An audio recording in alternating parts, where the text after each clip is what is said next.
Hi friends. You know, when I watch Tai Chi videos and look at the comments, or when I look at Facebook groups or people talking about Tai Chi, seems to be a lot of people talking about and spending a lot of energy trying to say that this or that is Tai Chi or isn't Tai Chi or is good Tai Chi or is correct Tai Chi or is bad Tai Chi. And there's a lot of arguments, particularly about the dogma or dogmatic arguments from different styles or different viewpoints and philosophies, especially among younger folks, people in their 30s and 40s who have schools and philosophies and certificates and lineages, and they're arguing for their turf. Like, this is correct, that's correct, this is correct, that's wrong, that's bad, this is good, that's bad. And I just wanted to share my own take, and hopefully it might help you with your own Tai Chi practice and journey. For me, what Tai Chi is, or what it actually is, or what correct Tai Chi is entirely situational. In the most biggest, general, most abstract sense, I can say that Tai Chi is about balance. I can say it's about harmonizing the firm and yielding aspects of anything, the yin and yang of things, starting with my own body and how it interacts with gravity and other bodies. Anything that helps me do that is Tai Chi or part of my Tai Chi practice. But past that, when we get to specifics, it's not dogma. It's not stick, adhere, neutralize, or ward off, roll back, press, and push. It's not any of the specific movements of the form. It's not sung or relaxation or wrestling or not wrestling or striking or not striking. Any of the various movements or techniques or kicking or not kicking or moving energy or chi or using any of the so-called energies of Tai Chi. Tai Chi is none of those things. It can be all of those things, though, because for me it's situational. What's correct when I'm doing a form in the temple, or correct when I'm doing partner drills, also in the temple, or correct in daily life, correct when I'm hitting pads, correct in a fight. The Tai Chi is all in how I do what I do, not necessarily what I do. For me, balance is not something to be achieved or nailed down. It's an orientation that I'm committed to. So I'm committed to finding my balance. I get knocked off balance, I'm committed to finding my way back, right? It's an orientation. So, of course I'm going to lose my balance. Of course I'm going to use too much force. Of course I'll waste energy. I'll be inefficient and I'll be ineffective. There is no one on earth who isn't all of those things every single day. That's life. But what I'm oriented towards is balance, or the Tai Chi state of balance, symbolized by that symbol. It's not about maintaining that. It's about endlessly recovering and losing that and staying as close to that state as I can as I get knocked around by life, right? So for me, the system that I study, and I'm doing a variation of the Yang family style. I learned all kinds of things about posture, gravity, connection, kinetic flow, timing, distance management, weight distribution, and I developed all kinds of attributes like leg strength, coordination, flow, agility, responsiveness, flexibility, gradation of muscle tone, all with the overarching aim of balancing the hard and soft aspects of my physicality in my life and orienting towards that balanced state as much as I can. So it's what I've learned from the system that I find valuable, not the system itself. The system is a battle plan, and we all know, or should know, that no battle plan survives contact with the enemy. That's an old saying that is true. It's not meant to. It's a plan. And hopefully your plan causes you to train.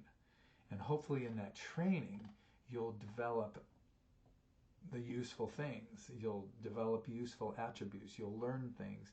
But hopefully your plan is a flexible one that allows you to improvise and adapt to each thing that actually happens on the battlefield or in your life, instead of trying to make it conform to your philosophy or your ideas. For instance, people argue about the forward step in a Tai Chi form. You're doing forward steps, right? You're just walking forward. And, you know, people will argue about how wide or long the stance is, or they'll argue about whether or not you should shift your weight backwards and turn to the side and then go forward, shift your weight back and turn to the side, or whether you should always be moving forward. I like to do the backward.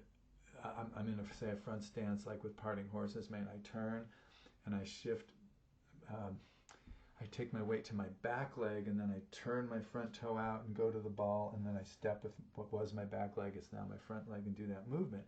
And people have said, you know, like, why are you turning? You don't move back from your opponent. You know, you're moving back from the opponent. You should always be moving forward. There's no opponent. I'm in a training hall. I'm in the dojo. I'm in the temple. There's no opponents here, right? Once I have an opponent, there's nothing in the form that's going to work. There's nothing in the form that's gonna save me. It's a form. It's a battle plan. It's not going to survive contact with a real person coming at me. I'm not going to. You do what's necessary to keep your balance, including tense up, including use force, including freaking out. That's part of the Tai Chi. Yang is just as important as Yin in the symbol. It's important that you're aiming for the balance, but to think that you can maintain perfect balance while you're under attack, whether it's gravity or distracted drivers out there or distracted walkers or an opponent, is madness. You look at 1,000 street fights and you see if you can find me a single whip. I mean, come on. It's what you learn from doing single whip that matters, not the actual single whip. So yeah, the reason I shift backwards is like I'm opening my hip. I'm learning to ground into the ground and develop leg strength. I'm learning to step for accuracy wherever I intend to step. As long as I can step there, that's good. And then shifting the weight. And I like to slow down and settle down and relax and then go to the next one, because that's what I'm like to train. Other people have always one speed, one height, one continuous motion that's exactly the same. Other people vary the speed, and they'll argue about whether or not that's correct Tai Chi. But in real life, you almost always have to vary your speed, almost always, in almost everything you do. So to argue from that point of view, it seems to me to be irrational. A battle plan is about training. Like, suppose I have a battle plan to sneak down to the edge of the river before dawn, swim across the river. Me and my army, we attack the other guys before they even wake up. So what do? We train really hard in learning how to fight and learning how to keep our footing on slippery river banks. We do lots and lots of swimming. We're ready to get in that water and do that thing. Come the battle day, we go down to the river, and they had the same plan and they swam across the river. But we have spent a whole frickin' month training and practicing on slippery banks, and we've trained to swim. So we're in good shape. We've got good cardio, etc. Use those attributes to fight with what you find yourself in, which is a battle on your side of the river. Things don't go according to plan, especially in a fight. Every now and then they kind of do, but you got lucky. What's valuable isn't the plan. What's valuable is what you learned from training to execute the plan, right? So correct is all about context, and context is all about change. Correct footwork in the temple doing solo forms, or in the temple doing partner drills, or in the temple sparring, or on the street in a real fight, or just in daily life. Trying not to get hurt and trying not to hurt anybody else in the course of your day at work. In all these cases, correct is different. It's determined by context, by what you're doing.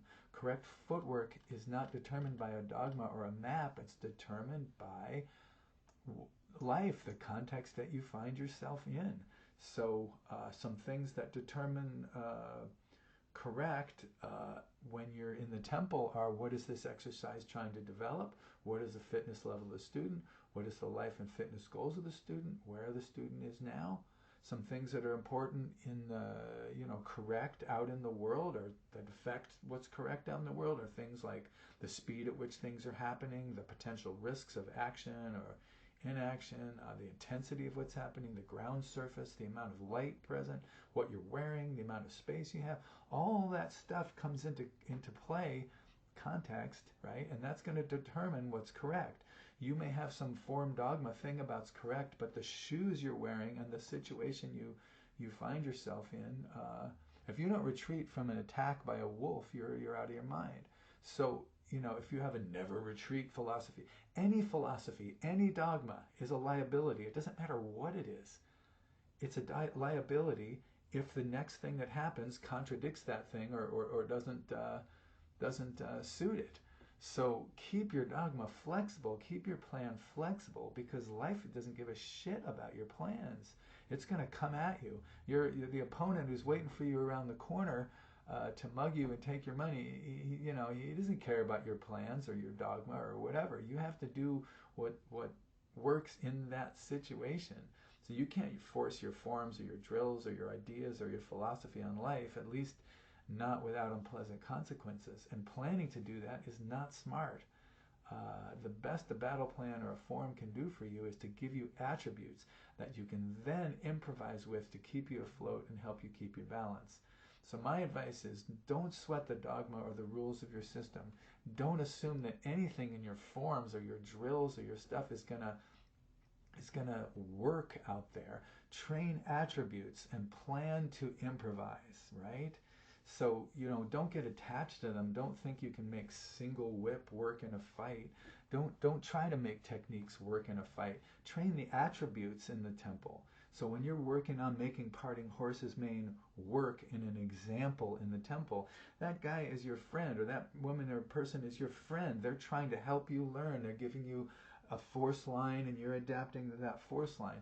If you want to make it work, or feel like you want to make it stronger, add more pressure, add more force. But still, when you see demos and a guy stands there and says, "Okay, punch me here," and you punch and you do the horse's mane example, well, that's good. You learn attributes, you learn about targeting and distance management, and you learn all the attributes that are involved in doing parting horse's mane. But the guy told the dude where to attack. Like a truly impromptu attack would be for the guy in the demo to say, "Okay, sometime in the next month, I want you to blindside me with a punch to the back of the head when I don't expect it coming. And we'll see if I can do parting horse's mane when that happens." My phone's ringing. You see, my plan to do this video without a phone interrupting, it didn't, oh, it's just a junk call anyway. It'll go away from a second. So, if you want a truly impromptu attack, you're going to have to attack that master in his sleep, or you're going to have to attack him at the end of the demo, walk up to shake hands, and then cold cock him with a left hook to the face. And let's see if parting horse's mane is the thing he comes up with. No, he's going to stick a hand up and block it in some way because he didn't even know it was coming. Have the demos, you know what's coming. There's lights, there's people in the audience. The person stands there and says, "Okay, attack me." You're at a huge advantage there compared to boom, right? So, don't get attached to that dogma, and don't try to make single whip work in a fight. Learn from single whip how to shift your weight. Learn how to sink into your legs. Learn how to generate momentum. Learn how to sweep things. Learn how to push things. Learn how to pull things. Learn how to strike things. Learn how to kick things. Learn how to keep your balance. And then you can put it under pressure if you want to take it to the fighting level. If you want to take it to daily life, just live your life with awareness of all the various things that could keep you off balance, and try to keep your balance all day. It's work. But if you want it to work in a fight, then you got to get in a fight. But believe me, you get in a ring with some pads and some gloves, and you're not going to be thinking about single whip.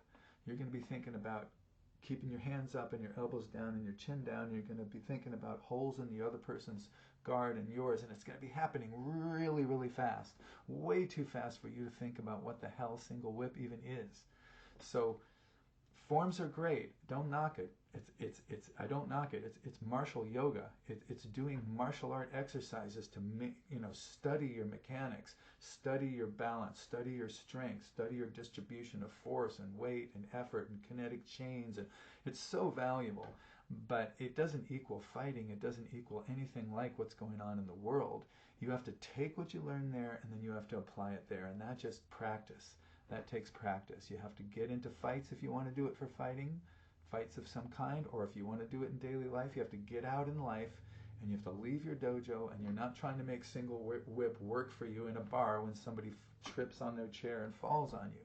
You have to improvise with all the stuff you learned to make it work. I caught a guy in a bar one time who tripped right in front of me and was heading for a broken wrist at best. He was overweight, tall, drunk, had a camera in his hand. He tripped and fell right in front of me, and he was heading for the ground.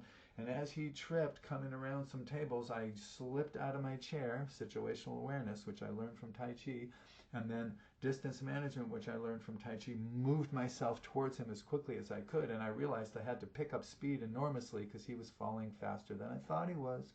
And by the time I got to him, he was almost horizontal, and I glued him to my center, and I used my legs to pick him up, not my arms and my upper body. So all that stuff came into play, but none of it looked like anything from any form. It was totally improvised, and I was happy to see my body use what it learned to improvise in the moment to get a result that prevented injury to this guy, and prevented my night getting screwed up because it would have been ambulances, etc. And I liked the band that was playing, and I didn't want them to have a big medical injury drag in the middle of their set.